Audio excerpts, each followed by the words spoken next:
Good morning from the Peggy Guggenheim collection in Venice. I am so excited to be here with Grazina, the curator of Surrealism and Magic. Good morning everyone. What a pleasure to welcome you all to the Peggy Guggenheim collection. And now let's go inside to see the exhibition. So we are now standing in the exhibition with Leonora Carrington's portrait of Max Ernst. Grazina, tell us about this exhibition. So the idea for the show was born about 7 years ago now, and I think it is a subject that is very relevant to this day. I mean, there's a war taking place in Ukraine at the moment. We have the tragedy of the climate change happening as well, and also the pandemic, which in fact is not yet over. So in their time, when the Surrealist movement was born, these Surrealists were also very affected by the social-political climate of the day. Many of them had participated in the First World War, and they had escaped Europe, of course, to go to America or Mexico and other places. So they believed that rationality didn't bring anything good but tragedies and world wars, and they were looking for alternative ways to understand themselves and the universe, looking at the inner sphere, imagination, dreams, the unconscious, but also magic and the occult. So they started seeing themselves as magicians, as witches, as goddesses, as artists, seers, and alchemists that could in fact re-enchant the world at the time when it was needed. We are in front of this painting. This is Leonora Carrington's portrait of her lover, Max Ernst. It is full of symbolism. Tell us about what this means. Indeed, it's a very rare loan coming from the National Galleries of Scotland, and it's a painting that Leonora Carrington made in circa 1939. And she depicts here her lover at the time, Max Ernst, the surrealist artist from Germany, as a hermit, as a magician that is traveling, walking on this icy landscape in search of truth. So she's painting herself twice. On the one hand, of course, she might be imprisoned in this sort of alembic vessel that he's carrying, sort of showing that he was such an important influence on her. But on the other hand, she's also depicted as the active agent that is guiding Max Ernst forward in search of truth. Amazing. Let's go and have a look at a work by Leonora Feeney. So what I know about this exhibition is not only does it include all of my favourite women surrealist artists, but it spans decades. We meet people in the 1940s, in the 1950s. This work is from 1949 by Leonora Feeney. Tell us about it and who Leonora Feeney was. Well, she was a brilliant artist, in fact, that was born in Argentina, but was brought up in Trieste, in Italy, and she engaged very deeply with themes of magic and the occult. This fantastic composition we see in front of us is called The Ends of the Earth, and she's depicting it in the style of Italian Mannerist painters, in a very stylized manner.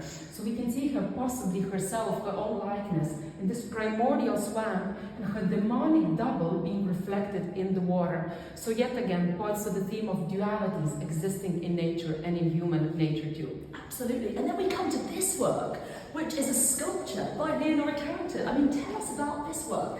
It is a sculpture, but also a painting, because it's painted on both sides of it. It is called The Cat Woman from 1951, and it shows us just how much Carrington was inspired by Egyptian mythology. It is a representation of Bastet, the Egyptian goddess of fertility and of home. And Bastet was in fact a hybrid figure composed of a human body and the face of a cat, because cats were sacred animals around the Nile. It is also reminiscent of the mummy, with so many simultaneous scenes being depicted. For example, here at the bottom, we see Cobra, which is a symbol of divine authority, and these two female figures embracing at the very front, just below the breasts, might be a representation of Leonora Carrington and Remedios Varo, the Spanish-born artist who was a great friend after both of them moved to Mexico in the early 1940s. Let's go and have a look at some work by Remedios Varo. Fantastic, let's go. So Remedios Varo was part of a group of artists who fled Europe after the World War II and went to Mexico, where there was this thriving artistic community, like some Frida Kahlo were there. Tell us about this work. It's an extraordinary composition called Celestial Pablum from 1958, which she depicts after her arrival to Mexico. And Varo would often depict women or androgynous beings being sort of entrapped in medieval towers or launching themselves into voyages of discovery. So here we see possibly a woman sitting in this tower, but on the other hand, she depicts her as the protagonist and as the only force that has access to the celestial realm, because we see her grinding stardust and actually feeding the moon. So she's the only one that has this power to nourish the moon. And the stars, in fact, also incise here at the very top of the tower. Extraordinary. And so you end this exhibition with these quite dark works, but are completely mesmeric by this fantastic artist called Katy Hessel. Tell us about this work. Indeed, the American artist Katy Hessel occupies a very prominent position in the last section of the exhibition, dedicated to invisible dimensions and also internalized terror at the time of war and following it. So this is an important loan from the Metropolitan Museum of Art called Tomorrow is Never from 1955. And Katy Hessel paints it several months after the death of her husband, Yves Tanguy. So here we see here possibly dead bodies or sheets entrapped in scaffolding, almost reflective and representative of the idea of her emotional torment at the time and the depression that she would have felt, but also the idea of isolation after the death of her husband.